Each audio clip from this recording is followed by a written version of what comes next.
Good evening, aspirants. Welcome to the Hindu News Analysis by Shankar IAS Academy. The list of articles which has been chosen for today's analysis are provided here. The link for the handwritten notes in the PDF format and the timestamping for the displayed articles is given in the description box below. And for the benefit of smartphone users, the timestamping is also given in the comment section. Let's move on to our first article analysis. This first news article discussion is about the Citizenship Amendment Bill of 2019. The discussion can be linked to the syllabus that is given here for your reference. We have been seeing and discussing for past several days about the Citizenship Amendment Bill of 2019. Yesterday it was introduced in Lok Sabha and it was also passed in Lok Sabha. We have already discussed the provisions of the Amendment Act on 5th December based on the bill that was introduced in January 2019. So we request the viewers to have a look at it for better understanding. Now this bill which was introduced yesterday has the same provisions with some additional provisions also.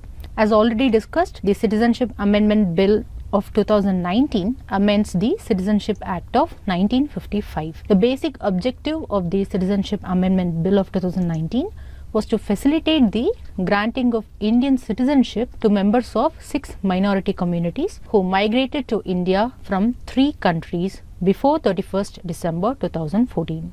These 3 countries are Pakistan, Afghanistan and Bangladesh. And the 6 minority communities which are mentioned in the amendment bill are Hindu, Sikhs, Buddhists, Jains, Parsis and Christians. Now those members who migrated without valid travel documents or the members whose travel documents validity has expired will be given Indian citizenship based on the proposed amendment.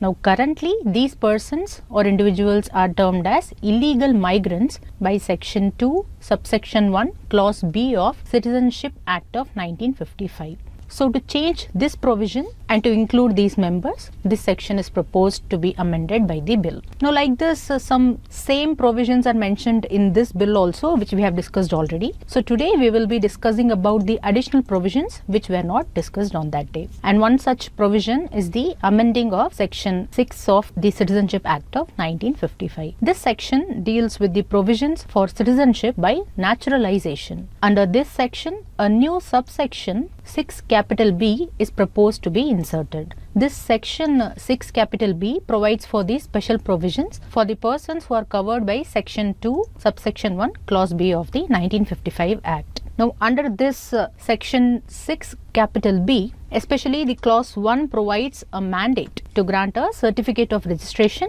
or to grant a certificate of naturalization to a person who is referred in the section 2 clause 1 section 2 subsection 1 clause B. So if other required conditions are fulfilled by the person to get citizenship by registration or naturalization, and if the person is also given the certificate for the same, then the person is deemed to be a citizen of India from the date of his entry into India. Now this is according to the new provision of section 6b clause 2. Now in addition to this, the section 6b clause 3 also provides for removal of any proceedings that is pending against a person under this section in respect of illegal migration or citizenship. So all the proceedings with respect to illegal migration or citizenship is removed for these individuals.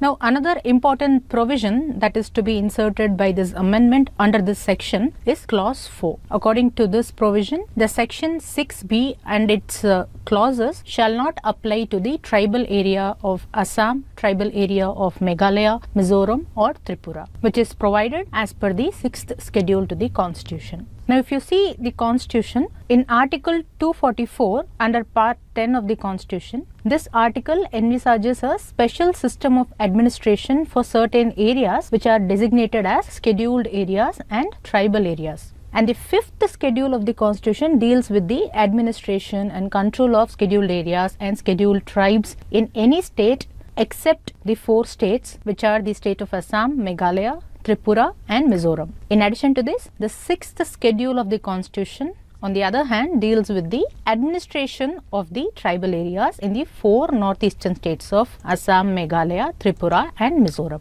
Now these scheduled areas are treated differently from the other areas in the country because they are inhabited by aboriginals, that is by natives who are socially and economically backward. So special efforts need to be made to improve their condition. Therefore, the whole of the normal administrative machinery which are operating in a particular state is not extended to the scheduled areas, and the central government has somewhat greater responsibility for these areas. Now, based on this 6th schedule, to protect the aboriginals or the natives, this section 6 capital B, which is inserted by the Constitutional Amendment Bill of 2019, will not be applicable to the tribal areas of Assam, Meghalaya, Mizoram or Tripura. Then in addition to this section will also be not applicable to the area which are covered under the inner line, which is notified under the Bengal Eastern Frontier Regulation of 1873. Now we will discuss about this inner line permit in the next news article discussion. Now moving on to the next amendment. There is also a proposed amendment which amends section 18 of the Principal Act, that is the Citizenship Act of 1955. This section deals with the power to make rules. It provides for provisions in relation to the powers of the central government to make rules for carrying out the purposes of this act, that is the purposes of Citizenship Act of 1955. Now the new provision which is proposed by the amendment is to make rules which will mention the conditions, restrictions and manner for granting certificate of registration or certificate of naturalization under subsection 1 of section 6 capital B. So the certificate which is granted under this section will be based on the conditions, restrictions that will be provided by the central government through certain rules. Then finally, the amendment also tries to amend the 3rd schedule of 1955 Act. This schedule provides for the qualification for naturalization under the 1955 Act. Now on that day, that is on December 5th, when we discussed about this particular provision, we have mentioned it wrongly, so kindly correct it based on this discussion. On that day, we saw that the 2019 bill amends one of the clauses in the 3rd schedule. We saw that it amends clause D under this 3rd schedule. Now the point which you have to note here is that this clause is not removed or totally amended, rather another provision is being inserted along with this clause. And this provision is for the persons who will be granted citizenship by naturalization based on this amendment. But if you see the current provision, that is the clause D of 3rd schedule, according to this, the qualification for naturalization of a person is that during the 14 years immediately preceding the period of 12 months, in which the 12 months precede the date of application, the person has either resided in India or has been in the service of Government of India for an aggregate period which amounts to not less than 11 years. If this condition is satisfied, then that person is qualified for naturalization. Now to understand this provision, let us take one example. Assume that there is a person A who wants to acquire citizenship by naturalization, and he wants to acquire citizenship by naturalization under this clause D. Then that person, he or she, should apply for getting citizenship under naturalization. Now before that application date, for a period of 12 months, that person should have either resided in India or should have been in the service of government in India, or the person could have partly resided in India or also partly has been in service of a government in India. So either for 12 months he should have resided in India, or for 12 months he should have been in the service of a government in India, or partly 6 months this and 6 months this also. Then also this provision is applicable. Now in addition to this, that is preceding this 12 months in the 14 years, that person should have either resided in India or been in the service of government in India, or partly both. Then this period in which the person has done both or either of these should amount for 11 years. For example, the person resided between 2000 and 2014 in India. Just imagine that if the person resided in India from 2000 to 2006, then he left India. Then after that, that person came back in 2009. Then till 2014 he resided in India. Then this time period is 6 years plus 5 years, and it amounts to 11 years. So based on this, the person can apply for naturalization under this clause. And if a relatively same condition is also present, if the person has been in service of a government in India, then also the person can apply for naturalization under this clause. And it is also applicable if the initial 6 years the person resided in India, and then later 5 years the person was in the service of a government in India. Now the amendment made to this provision was this 11 years period has been reduced to 5 years for the persons who will be granted citizenship based on this amendment. That is for the persons belonging to the 6 minority communities from those 3 countries. So these are the amendments which are proposed by the Citizenship Amendment Bill of 2019. Now this bill has been called as an historic bill by our Union Home Minister. He also noted that this bill sought to complete what the Nehru-Liaquat Pact could not do. So what is this Nehru-Liaquat Pact? This Nehru-Liaquat Pact is the agreement between India and Pakistan regarding security and rights of minorities. This pact was signed in 1950. This pact was an outcome of the 6 days of talk between India and Pakistan. At that time, the Prime Minister of India, Shri Jawaharlal Nehru, and the Prime Minister of Pakistan, Mr. Liaquat Ali Khan, wanted to ensure the rights of minorities in both countries. And most importantly, they wanted to avert another war. See, this is because the partition of the subcontinent into India and Pakistan in 1947 resulted in communal riots. And in December 1949, the trade and industry between the 2 countries was cut off. And followed by this, in 1950, Hindus from the then East Pakistan, that is the present day Bangladesh, and the Muslims from the West Bengal crossed the borders. That is, Hindus came this side and the Muslims from the West Bengal went to the then East Pakistan. So at this time there was a violent atmosphere which resulted in lethal attacks on women and children. There were also some brutal killings which affected the minorities in both the countries, and they felt insecure because of these conditions. So that is why many Hindus and Sikhs left Pakistan and came to India. And on the Indian side also the same condition prevailed. So to solve this situation, the then Prime Minister of Pakistan, Mr. Liaquat Ali Khan, decided to solve the issue. Based on this, the Prime Ministers of 2 countries met in 1950 and they signed an agreement to safeguard the rights of the minorities. Now this pact is what is known as Liaquat-Nehru Pact or Nehru-Liaquat Pact. Now, some of the objectives of this pact were to lessen the fear of religious minorities and to put an end to the communal riots and to create an atmosphere of peace. It was agreed that both the governments will ensure complete and equal right of citizenship to their minorities, and they will also ensure security of life and properties to their minorities. This pact or this deal also included provisions for ensuring full fundamental human rights, which included the right of freedom of movement, the right of freedom of thought and expression, and the right of religion, etc. So based on this pact, the 2 Prime Ministers vowed to not violate the rules of the pact, and they vowed to make all the efforts to reinforce it. And if the minorities faced any problem, then it will be the duty of both the governments to redress their problems without delay. In short, we can say this pact agreed to guarantee full right to their respective minorities and to accord them the status of citizens. So this is the background about the Nehru-Liaquat Pact. Now, according to our Union Home Minister, this pact could not attain the expected results, and this will be fulfilled by the Citizenship Amendment Bill of 2019. Then we also know that there are many opposition to this bill, and they are calling this bill as unconstitutional because under this bill, citizenship is granted based on religion, so it amounts to religious discrimination. And it also violates equality before law and equal protection of law, which is provided by Article 14 of the Constitution. But our Union Home Minister has noted that this bill does not violate Constitution. It is because the bill is based on the principle of reasonable classification under Article 14.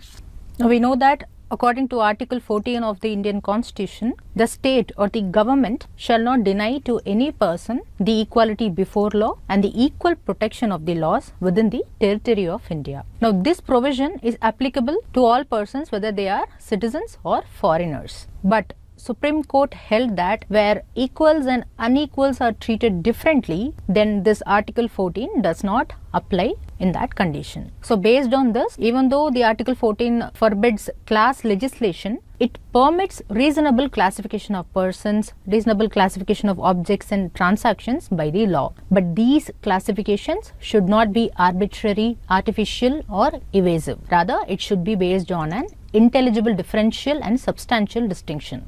based on this only, the Union Home Minister is claiming that the bill is not unconstitutional and it is based on the principle of reasonable classification that the citizenship is proposed to be granted. In addition to this, there is also one another reason for the introduction of this bill. It is stated that the religious persecution of minorities happening in our neighboring countries is a reason for this Citizenship Amendment Bill. In this context, our Union Home Minister has noted that since India has given refuge to everyone without exception at various points of time in history, now it is time to grant citizenship for those refugees. Moreover, he also added that other neighboring countries like Nepal and Sri Lanka were not mentioned in this bill because these countries are not theocratic states. We use the word theocratic when we want to denote a system of government in which priests rule in the name of government or they rule in the name of God. So according to our Union Home Minister, these two countries are not theocratic states and there is no religious persecution in these countries also. And we also know that there is one another major allegation against this bill, which is this bill does not apply to Muslims. In this context, it is also noted that the genuine objective of the Citizenship Amendment Bill is not to protect the minorities, but to exclude one particular religion, that is, to exclude persons belonging to the Muslim religion. So, based on this only, those who oppose this bill are saying that the bill amounts to religious discrimination. Regarding this also, our Union Home Minister has noted that the bill will not affect Indian Muslims or their rights. Then another criticism with respect to this bill is that this bill only mentions about 3 countries and 6 minorities from these 3 countries. So Sri Lanka is not mentioned and Myanmar is also not mentioned. So from this we can say that the bill completely ignores Sri Lankan Tamils and it also ignores the Rohingya Muslim refugees. Now, based on this only, the opposition is stating that government is preoccupied with its hatred for Muslims, that it has not included other countries and also the Muslim religion. So that is all about this news article. Let us move on to the next news article. This discussion is based on inner line permit. The discussion can be linked to the syllabus that is given here for your reference. Before discussing the news article, let us first understand what do we mean by inner line permit. This inner line permit is based on the Bengal Eastern Frontier Regulation of 1873. See, in the British India, there were quarrels and serious disturbances between the British subjects who lived in the plains and the tribes who lived across the frontiers. And these quarrels or disturbances was especially in relation to the traffic in wood, wax, ivory, cotton and other jungle products because these had great competition in the trade market. So in order to prevent such occurrences, the government felt that it is necessary to prohibit the British people who are living in the plain from going beyond a certain line, and this line shall not be passed without a pass or license. So based on this, the inner line regulations, which is known as the Bengal Eastern Frontier Regulation of 1873, was the first law promulgated in Assam for the peace and governance of certain districts on the eastern frontier of Bengal. So this is the background of this inner line permit. So as a whole, we can say that this inner line permit is a kind of official permit that is prescribed by government for entering into any area within some states. This ILP regulates the visit of Indians to particular states. So what are these states? Under the section 2 of Bengal Eastern Frontier Regulation of 1873, this inner line permit system is still prevalent in northeastern states. They are Arunachal Pradesh, Mizoram and Nagaland. So the inner line permits are required by Indians who are other than the natives of these states for entering into any place in these states. So that is why we are saying citizens belonging to our country from other states require ILP for visiting these 3 states. And the main aim of ILP system is to prevent settlement of other Indian nationals in the states where the ILP regime is prevalent, so that they can prevent and protect the indigenous population or the tribal population. Now recently we discussed about this ILP with respect to the Citizenship Amendment Bill, because one of the provisions of that bill is not applicable in the ILP areas. That is, it is not applicable in Arunachal Pradesh, Mizoram and Nagaland. And this news article is mentioning that the state of Manipur will be brought under the inner line permit system. And this can be done by an executive order which will extend the ILP to the state of Manipur. So that means if the ILP is extended to Manipur also, then the provisions under Citizenship Amendment Bill of 2019 will not be applicable in Manipur. So that means the bill only be applicable in some parts of Tripura and Assam. Because based on the provisions of the bill is not applicable in the tribal areas of Assam, Meghalaya, Mizoram and Tripura. So from this discussion, what you should know is what do we mean by ILP and under which regulation this ILP regime is prevalent and which are the states that come under this ILP regime. So that is all about this news article discussion. Moving on to the next news article discussion, which is about the Human Development Report of 2019. The syllabus that can be linked to this discussion is given here for your reference. Now this Human Development Report is released by the United Nations Development Programme, or in short UNDP. And this report is titled as Beyond Income, Beyond Averages, Beyond Today, Inequalities in Human Development in the 21st Century. So in this context, let us first understand the Human Development Report. This report was first released in the 1990 by a Pakistani economist Mehboob Ulaq and an Indian economist Amartya Sen. So ever since, the report is released annually. The report releases a number of indices, such as it releases the Human Development Index, then Inequality Adjusted Human Development Index, and then the Gender Inequality Index. So let us discuss these indices in detail now. First, let us discuss about the Human Development Index, or in short HDI. This HDI was created to emphasize that people and their capabilities should be the ultimate criteria for assessing the development of a country. So while assessing the development of a country, economic growth alone should not be taken into account. It should also include the people and their capabilities. Hence, in this context, the Human Development Index can be used to question the national policy choices. It can be asked that how two countries with the same level of gross national income per capita can end up with different human development outcomes. So these differences can stimulate debate about the government policy priorities. So this Human Development Index is a summary measure of average achievement in key dimensions of human development. The key dimensions are a long and healthy life, then being knowledgeable, and then having a decent standard of living. The Human Development Index is the geometric mean of normalized indices for each of the three dimensions. Now in this, the health dimension is assessed by life expectancy at birth, and then the education dimension is measured by mean of years of schooling for adults who are aged 25 years and more,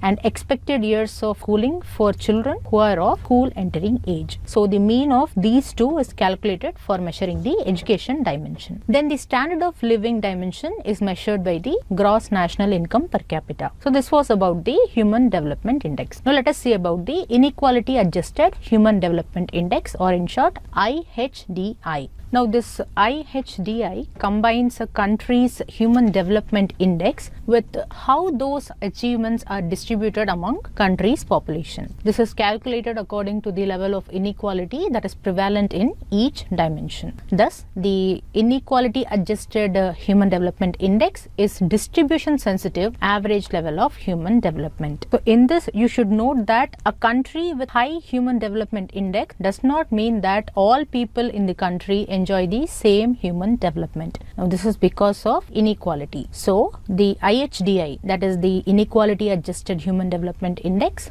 measures the overall loss to human development due to inequality. So when there is perfect equality, or when there is no inequality in a country, then the IHDI is equal to the HDI. But this IHDI falls below the HDI when inequality rises in that particular country. So this was about the Inequality Adjusted Human Development Index. Now let us see the another index which is released by the Human Development Report, which is the Gender Inequality Index, or in short GII. Now this Gender Inequality Index measures gender inequalities in three important aspects of human development. These aspects are: first, reproductive health. Now this is measured by maternal mortality ratio and adolescent birth rates.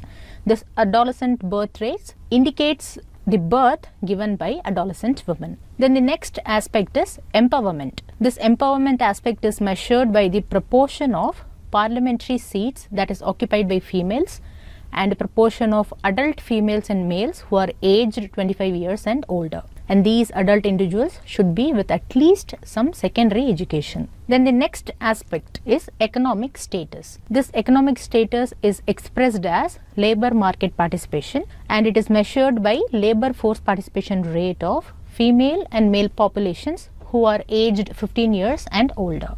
Now this gender inequality index is based on the same framework as the inequality adjusted human development index, and further this GII tries to expose differences in the distribution of achievements between women and men in a better way. It is because it measures the human development costs of gender inequality. Thus, when there is higher GII value, then there are more disparities between females and males, and there is also more loss to human development. So this is the background about the Human Development Report and the indices released by the report. Now based on this report, we should know at what position India has been placed. Now in the Human Development Index of 2019, India is ranked at 129 out of the 189 countries. While in 2018, India was ranked 130th.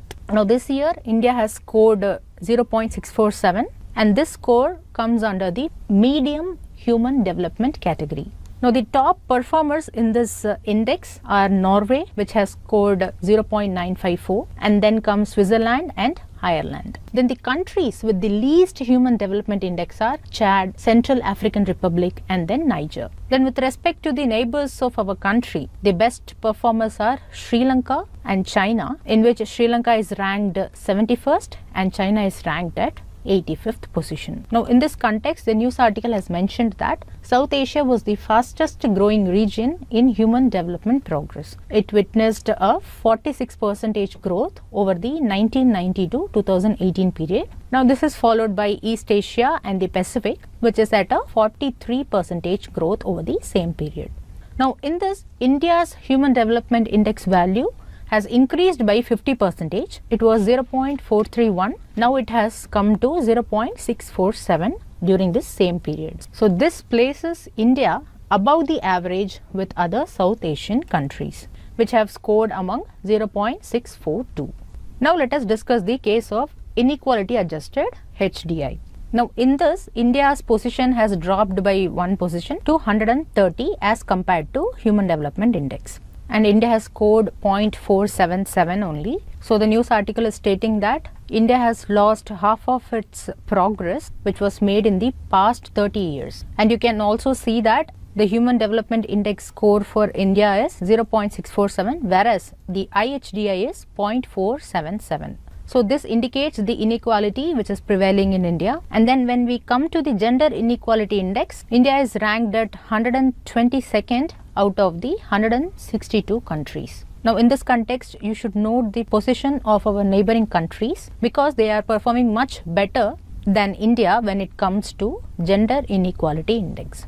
In this, China is at the 39th position, then Sri Lanka is at 86th position, then Bhutan is at 99th position, and Myanmar is at 106th position, etc. So even though these countries have scored better than India, it still shows there is a persisting gender inequality in the world. Now these data are important because the data goes against the United Nations Sustainable Development Goals, because the goal number 5 of the Sustainable Development Goal aims to achieve gender equality and empower all women and girls by 2030. So from these indices, we can say that we are still very far behind in achieving gender equality. And on a whole, the report also says that it may take 202 years to close the gender gap in economic opportunity. And this economic opportunity, as we saw, is one of the 3 indicators of Gender Inequality Index. Now in addition to this, the report also projects a multidimensional gender social norms index. Now this indicates how prejudices and social beliefs obstruct the gender equality. So this indicates a backlash to women's empowerment. That is, rather going towards the goal of achieving gender equality, we are going against it. So that is all about this Human Development Report. The data provided in this discussion is not only helpful in your prelims examination but also in your mains answer writing. So with this, we come to the end of this news article discussion. The displayed practice question will be discussed in the last session. Moving on to the next news article discussion, which is about the recent volcanic eruptions in New Zealand. The syllabus that can be linked to this discussion is given here for your reference. The news article has mentioned that some people have died in New Zealand as a result of volcanic eruption which happened on Monday, and this volcanic eruption has happened in the White Island of New Zealand. So in this context, from the examination point of view, we will see about the geographical dimension of New Zealand and then the fundamental aspects of volcanoes, and then also about the White Island volcanic eruption which is reported in the news article. Firstly, New Zealand is a part of Oceania continent. Here you should not be confused with Australia country because it is also a part of Oceania continent. And this New Zealand consists of 2 large islands and several smaller islands. The larger islands are the North Island and the South Island. Then the White Island, which is in the news because of recent volcanic eruption, is also known as Wakari Island. It is located in the east coast of the North Island of New Zealand, and it is situated in the southwest Pacific Ocean, as you can see in this picture. Now this New Zealand is a part of Polynesia group of islands of the Pacific Ocean. Now to know more about the different group of islands of Pacific Ocean, which are the Micronesia, Melanesia and Polynesia, you can view our 17th October Hindu News analysis because we have discussed in detail about these group of islands. You can refer this video for enriching your understanding. Now then, if you look at the location of the New Zealand, it is located on the plate boundary of the Pacific and Indo-Australian tectonic plates. Now here a plate means the part or slab of the lithosphere of the earth, and these plates are moving because of the endogenic forces which originates in the interior of the earth, and particularly New Zealand is located on the converging boundary of the Indo-Australian plate and the Pacific plate, as you can see in this picture. So as a result of this, New Zealand is known for frequent earthquakes and volcanic activity. So in this context, from examination point of view, let us have a basic understanding of the volcanoes. A volcano is an opening on the surface of a planet or moon that allows material which is warmer than its surroundings to escape from its interior. When this material escapes through the vent, it causes an eruption, as you can see in this picture. In this, magma is the molten material, and the magma chamber which is inside the earth is the source for this molten material. This molten material or magma escapes through the main pipe, which is known as the vent. Now once the eruption takes place, it erupts the magma onto the surface of the earth. The outpoured molten material on the surface of the earth is known as lava. So what do these volcanoes erupt? They erupt the molten rocks, hot gases, ashes, steam, etc. These eruptions can be explosive, which might send the material high into the sky, or these eruptions can also be calmer. So it results in a gentle flow of material. Now after the eruptions, on the top of the mount, you can see the depression like formation. Now this is known as crater. Now the common form of the landforms which have been formed as a result of volcanic eruptions are known as volcanic mountains or volcanic islands. Now some example for these volcanic mountains or islands are Mount Kilimanjaro in Tanzania, Hawaiian Islands, etc. And from examination point of view, it is also important to know the types of volcanoes. Now the types of volcanoes are based on the frequency of eruptions, and there are 3 types. One is active volcano, then dormant volcano, and then extinct volcano. Now in this, the extinct volcano, it has not erupted in the past, and there are no signs of erupting in the future. Now it is indicated by an inactive magma chamber, therefore it is safe for people. Now some example for extinct volcano is the Narcondam Island in Andaman group of islands in India, which is an extinct volcano. Now coming to the dormant volcano, it is like a sleeping volcano, and it has not erupted in the long time, but still it might erupt in the future. This volcano is characterized by the slowly filling magma chamber. One of the example for dormant volcano is the Vesuvius volcano in Italy. Then coming to the active volcano, from the discussion you could have assumed that this active volcano is erupting often,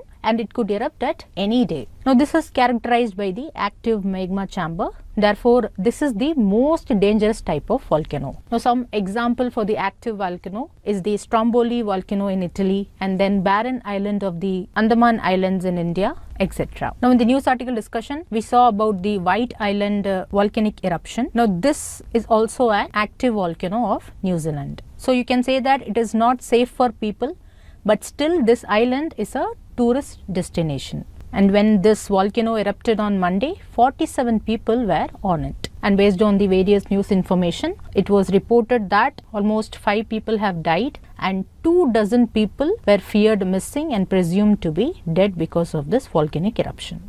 So in this discussion, we discussed about the geographical dimension of New Zealand. Then we discussed about volcanoes and types of volcanoes. With this, we come to the end of this news article discussion. The displayed practice question will be discussed in the last session. Moving on to the next news article discussion. This news article is about an important question asked by the Telangana High Court to the Telangana government. The High Court has asked the government that whether the government followed the guidelines given by the Supreme Court in the recently alleged encounter of 4 persons. These persons were accused of sexual assault and murder of a young woman. So based on this, we will be discussing the guidelines given by the Supreme Court. Before going into the discussion, the syllabus that can be linked to this discussion is given here for your reference. Now let us discuss the guidelines. These guidelines were given by the Supreme Court in the case law of PUCL and another versus State of Maharashtra and others. Here PUCL stands for People's Union for Civil Liberties. The Supreme Court issued a set of 16 requirements or 16 guidelines that is to be followed in the matters of investigating police encounters in the cases of death. These requirements are to be followed as the standard procedure for thorough, effective and independent investigation of such alleged encounter deaths. Now first requirement is that when police receive an intelligence or secret information about some criminal activities which pertain to the commission of a grave criminal offence, then such information shall be reduced into writing in some form. This information has to be noted preferably in the case diary which is used by the police station, or it can also be noted in some electronic form also. Secondly, if an encounter takes place and firearm is used by the police party, and if death occurs because of the use of firearm and because of encounter, then a first information report shall be registered and the first information report or FIR shall be forwarded to the court of law. Then third guideline or requirement is that in the event of death of a person in such an incident or encounter, then the next kin of the alleged criminal or victim must be informed at the earliest. That is, they should be informed as soon as possible. Then another guideline is that such an intimation about the incident must also be sent to the police officer's family, and if the police family needs services of a lawyer or counseling, then such services has to be offered. After this, an independent investigation has to be conducted on the incident or on the encounter. This investigation shall be carried out by the Crime Investigation Department, or it shall be carried out by a police team of another police station, and it has to be conducted under the supervision of a senior officer. This senior officer should be at least one level above the head of the police party which engaged in the encounter. Now other than this, the requirement also issues certain minimum standards that is to be followed by the police with respect to such investigation. Then the next guideline is that while the information of the incident must be sent to NHRC, that is National Human Rights Commission, or it is to be sent to the concerned State Human Rights Commission. Now in this, the involvement of NHRC is not necessary unless there is a serious doubt that the investigation is not carried out in an independent and impartial manner. Then the next requirement is that the police officers who are accused in an encounter death case has to extend full cooperation to the independent investigation which is to be carried out by a senior officer. Then another guideline is that if there has not any death happened because of the encounter, but the accused has been injured, then the injured criminal or the injured victim should be provided medical aid, and then his or her statement has to be recorded by the magistrate or a medical officer along with the certificate of fitness. Here you may think that why such medical aid has to be extended to a criminal. This is because of two things. One is that the person has to be at least fit in minimum standards so that he will participate as required in the upcoming investigation and court proceedings. Then the next thing is that extending such medical aid is a part of the right of that accused person, because the person is still an accused. Only the court of law has to say whether he is guilty of committing the crime, which will be stated based on the efficiently conducted police investigation and court trial. Then the next requirement is that a magisterial inquiry has to be conducted into the cause of death of the deceased person. This has to be carried out as per section 176 of the Code of Criminal Procedure. Then the next requirement is with respect to quickly carrying out all the required procedures. There should not be any delay in sending the FIR or diary entries or witness records or any other records to the concerned court. This is also for the police that conduct the investigation of encounter. Only if these things are carried out quickly, then the justice shall be delivered swiftly. Here the justice could be two things. First, either yes, there was an encounter in which the police were attacked, so the police have retaliated only for their self-defense. Now in such case, police will be held innocent and their actions are justified with defense. Now secondly, the justice could be that it was found by the investigation that it is a fake encounter or a planned event to kill the person or persons by the police. Now in this case, appropriate legal and disciplinary actions will be taken against the police officials who killed the persons. Here the problem in police killing is that it means police are taking the authority of judiciary in their hands. Only the judiciary can give death penalty and not the police. The actual duty of police is only to arrest the accused and carry out the investigation, not to give death penalty or to execute it. That is why such killings by the police are called as extrajudicial killings. These are extrajudicial killings because these are carried out outside the scrutiny of the judiciary. Now in this case, police do not have the power to take someone's life unless that person is danger to the police or any other individual or property. That is, only in the event of protection of life or in the protection of property or in the protection of other persons, the police can use force that can lead to the death of the attacking individual. Then the next requirement based on the guideline is that once full investigation is done, then the final report should be sent to the competent court. Now, after this submission of the final report by the police, the trial begins in the court. And based on this, the Supreme Court has also held that such a trial must be concluded expeditiously, that is, as soon as possible. The next requirement is that after the conclusion of investigation, if the evidence show that the death had occurred by use of a firearm, which amounts to an offence under the IPC, then disciplinary action against such officer must be initiated immediately and that officer shall be placed under suspension. Now the next guideline is that if it is proved that an innocent has been killed by the police, or it is proved that the police has carried out extrajudicial killing in case of an accused, then it means that the person was not given a fair trial. Now in such a case, compensation has to be granted to the dependents of the victim who suffered death in a police encounter. Then with respect to this, there is also one common requirement that is mentioned in the guidelines by the Supreme Court. This is with respect to the promotion of the officers who are involved in the incident, or even giving or bestowing gallantry awards to them. It means that no out-of-turn promotion or instant gallantry rewards shall be bestowed on such officers soon after the occurrence of such incident. Now in this, Supreme Court did not prohibit from giving any promotion or gallantry award. Supreme Court allows such rewards to the police only when the gallantry of the concerned officers is established beyond doubt. Now, establishing such gallantry act will involve following all the procedures that we have just discussed.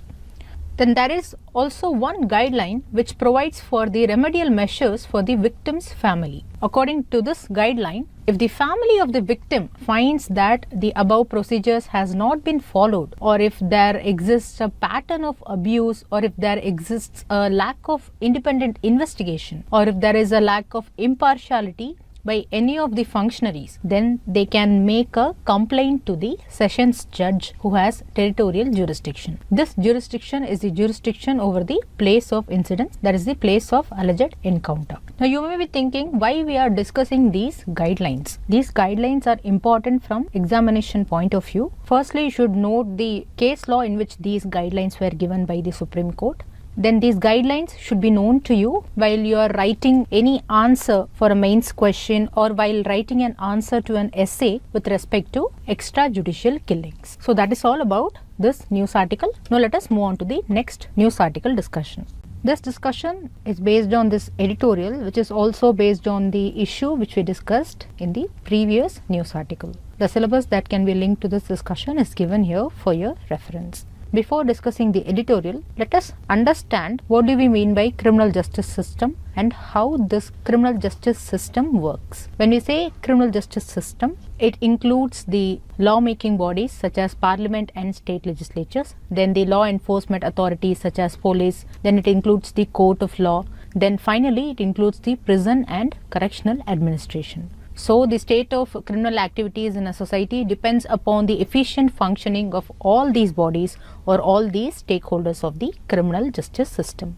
Now in this criminal justice system, or in CJS, the main role is played by the police authorities and the law enforcement authorities. This is because they register the crime as a first information report. They only will arrest and produce the accused, and they only will carry out the investigation, and they submit the final report or the charge sheet in the court after the investigation. Now based on this charge sheet, the trial will begin in the court. Now recently there is a huge outcry among the media and among the public that in our criminal justice system, justice is delivered with huge delay. So where exactly is the delay? Our Code of Criminal Procedure requires the police to complete every investigation without necessary delay. The maximum allowed time for the police to complete investigation in a warrant case is around 90 days from the arrest of the accused. When we say warrant case, we are referring to the case relating to an offence that is punishable with death or punishable with imprisonment for life or imprisonment for a term exceeding 2 years. So why are we saying that the maximum time for investigation in such serious cases is 90 days? This is because once the accused is arrested, he can be held in magistrate authorized judicial custody only for a total period of 90 days. This 90-day concept is applicable where the investigation is related to an offence which is punishable with death, imprisonment for life, or imprisonment for a term of not less than 10 years. Now this is as per section 167 of the Code of Criminal Procedure. So what will happen after these 90 days from the day of arrest? The accused will have the right to compulsory bail. That is, whatever be the offence, he or she has to be released on bail. This means that if police did not complete investigation by 90 days from the day of arrest, then the accused will come out in bail. What will happen when an accused who is alleged to have committed rape or murder or such offences comes out in bail? People will ask why he or she is released on bail. But what people does not know is the person is released on compulsory bail because the police did not complete investigation within that 90 days. So here the blame will be on the police. So now what will happen if police completed investigation within 90 days from the day of arrest of the accused? Then before getting the right to compulsory bail, the accused will become an under trial. That is, once the investigation is completed, the police submits charge sheet, which is also called as final report. Once final report is submitted to the court, then only the trial will begin in the court.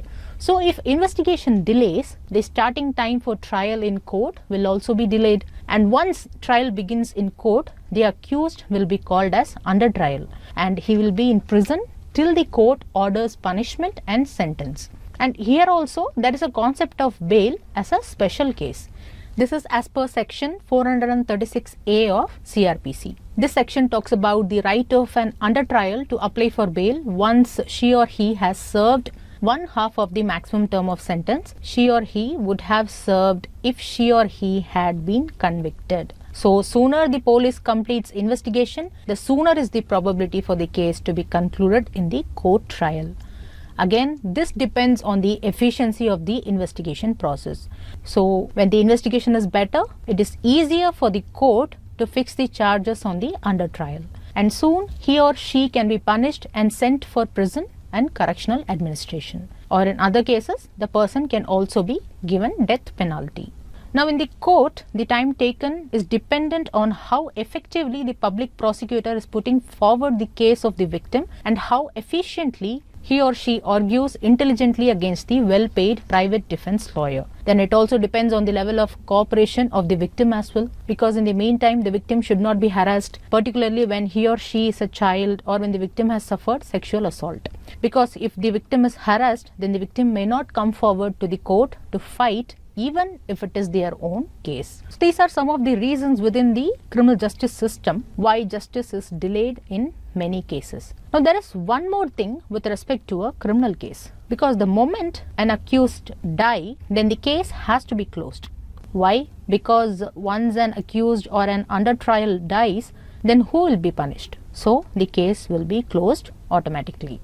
Now, in this context, academicians have noticed a trend in extrajudicial killings. In many such killings, all the accused in a particular criminal case will be killed. So, once killed, particular criminal case will be closed.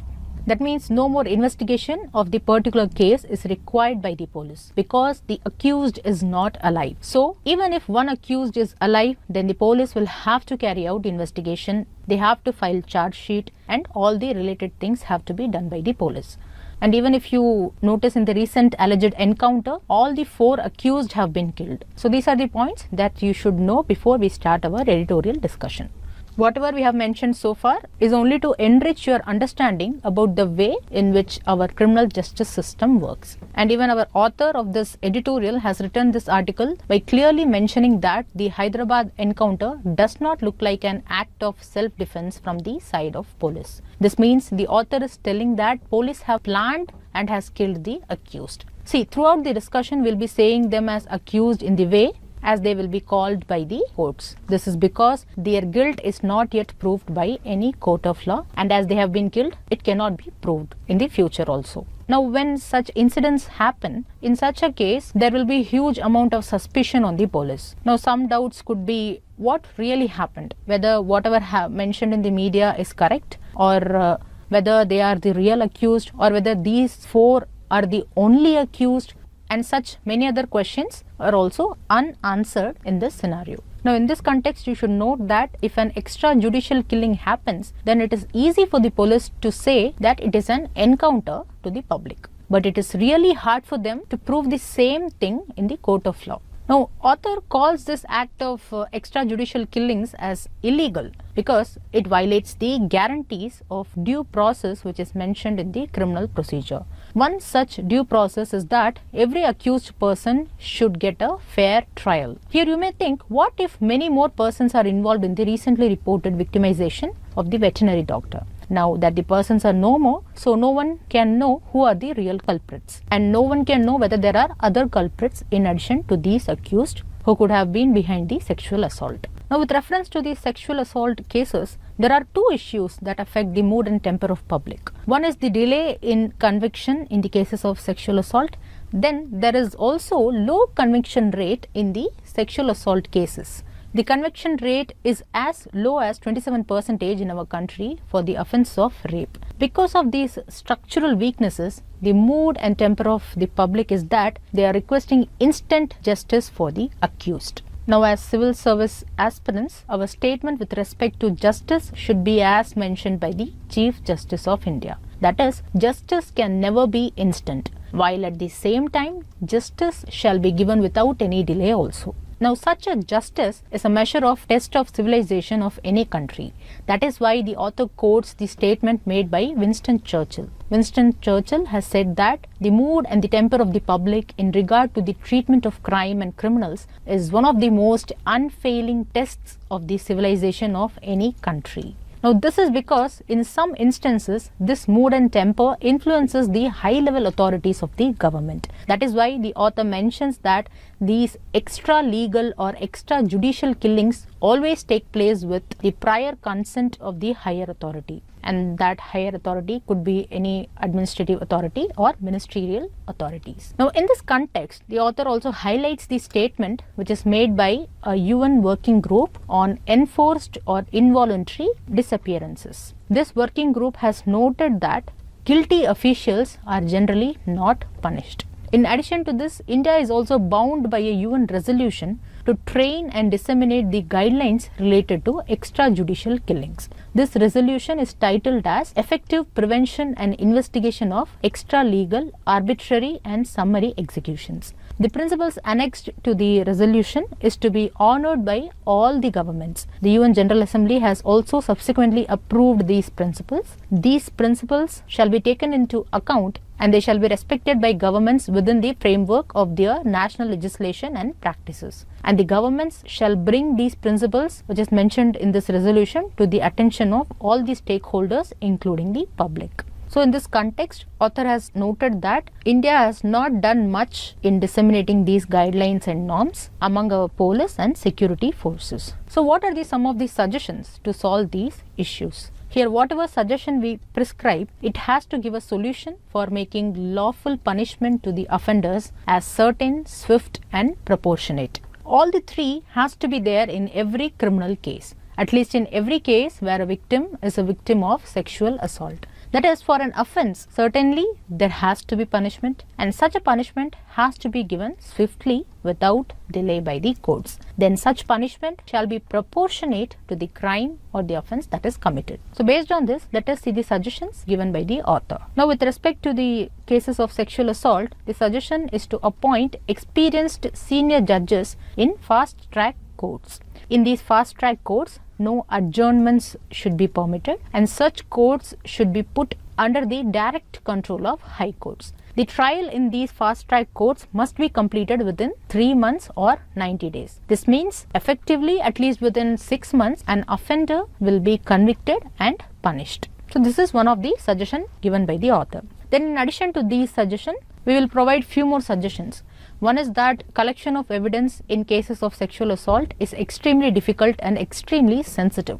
For this, every police station or police district should have a dedicated women wing who are trained with adequate technical and psychological expertise to collect such evidences from women and female children. Such teams should also contain psychiatrists and trained psychologists so that they can handle the assaulted women. Then police have to be trained to take such issues seriously, and timely completion of investigation must be ensured in such cases. And these investigations has to be conducted in an efficient manner. In addition to this, proper training of public prosecutors has to be done, and they have to be monitored and supervised about how efficiently they carry out prosecution in ensuring that the offender gets the punishment and the offender does not remain unpunished. There is also a concern on low conviction rate in the cases of sexual assault, which we already saw. For this, proper implementation of the Supreme Court's verdict in the case law of Kishanbai versus State of Gujarat is necessary.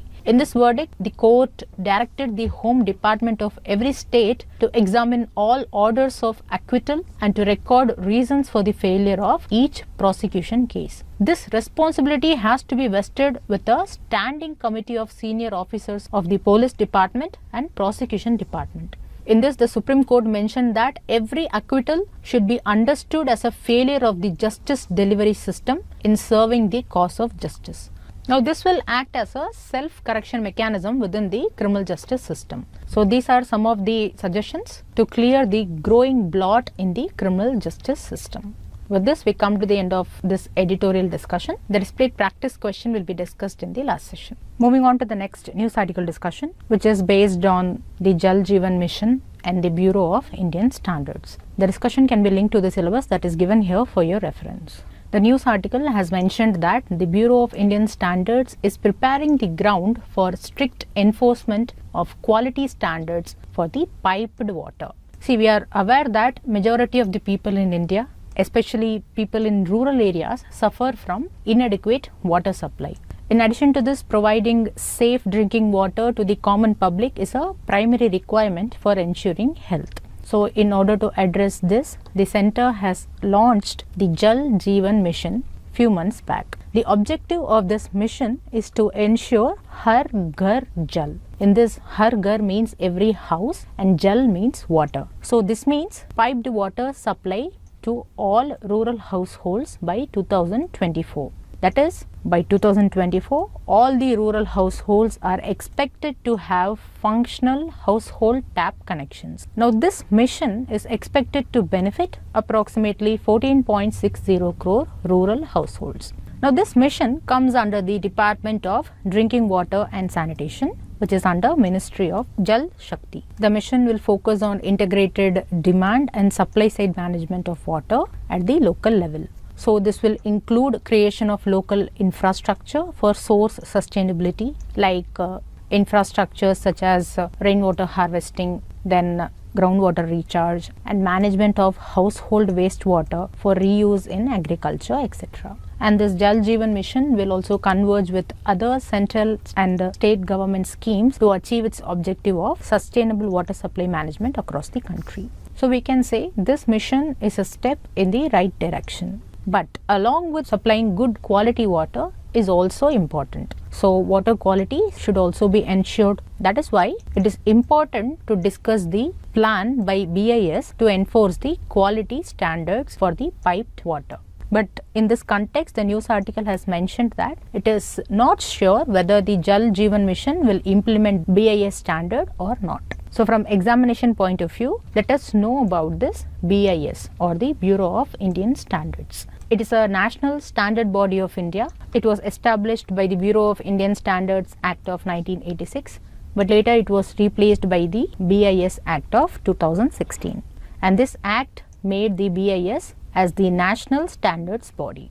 Now this BIS is responsible for the harmonious development of the activities of standardization, then marking and quality certification of goods. And also know that BIS works under the aegis of Ministry of Consumer Affairs, Food and Public Distribution. So through its core activities of standardization and conformity assessment, BIS has been providing safe, then reliable and quality goods. This is provided by minimizing the health hazards to the consumers and by protecting the environment, etc. Now the standards and the certification scheme of BIS also support various public policies, especially in the areas of product safety, consumer protection, food safety, environment protection, building and construction, etc. So in the context of today's news article, the BIS standard for drinking water is Indian Standard 10500/2012. Now this specifies the color, pH value, taste, permissible limit of chemicals such as aluminium, ammonia, etc.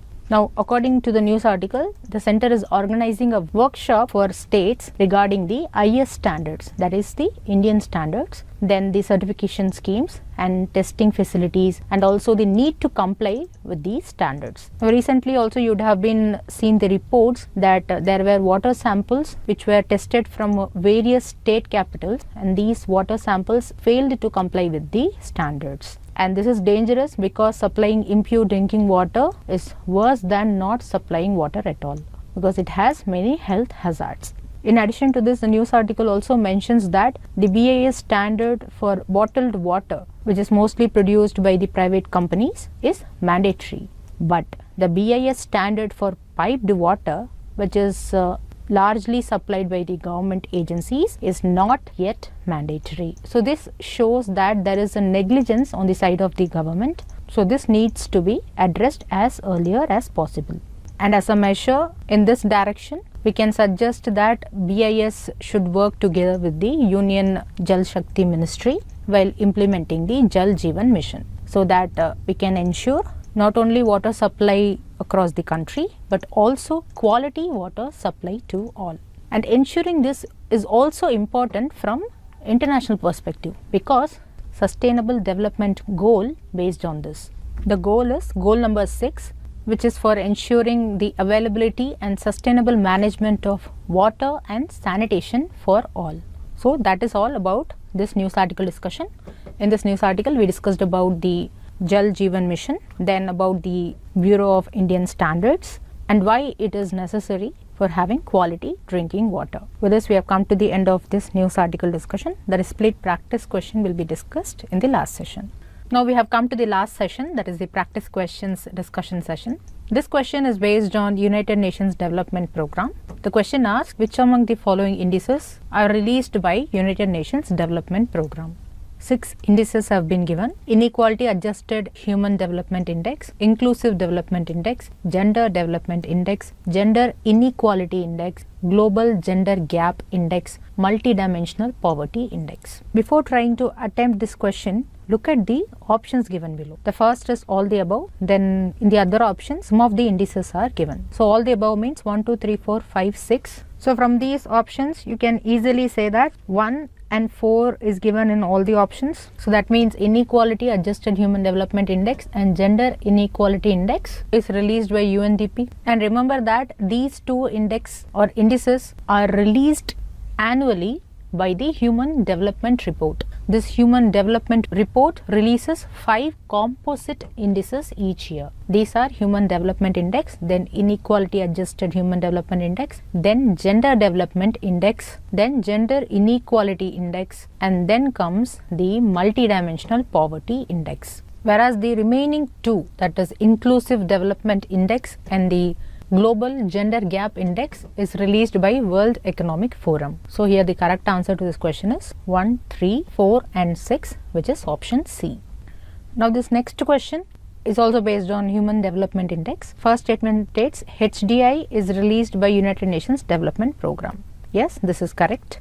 Second statement states it is a composite index based on 3 dimensions of human development, such as a long and healthy life, being knowledgeable, and a decent standard of living. Yes, this statement is also correct. These are the 3 dimensions based on which the Human Development Index is measured. The third statement states the Human Development Report was first released in 1990 by a Pakistani economist and an Indian economist.